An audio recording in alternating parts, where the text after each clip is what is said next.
В Люксембург най-накрая изпече слънце, но навън е все така смразяващо студено.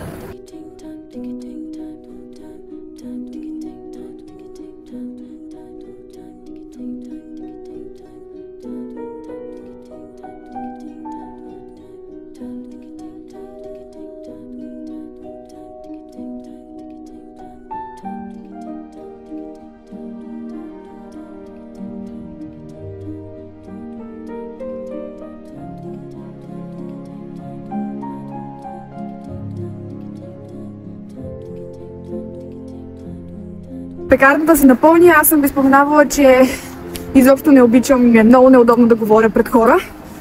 Затова не успях да ви кажа какво мисля за това, което хапнах. Еклерът беше окей, но нищо специално. Моите са по-хубави, колкото и съм влюбена да звучи. Малкото бяло нещо беше като милинка, сухо с пудра захар отгоре. А другото голямо нещо беше някакво сухо маслено тесто, пълно с крем. Интересното е, че Фишер се води една от техните емблематични сладкарници. Може би съм завишила очакванията си, или просто от това, което видях на витрината, реално имах очаквания, защото изглеждаха доста хубави нещата.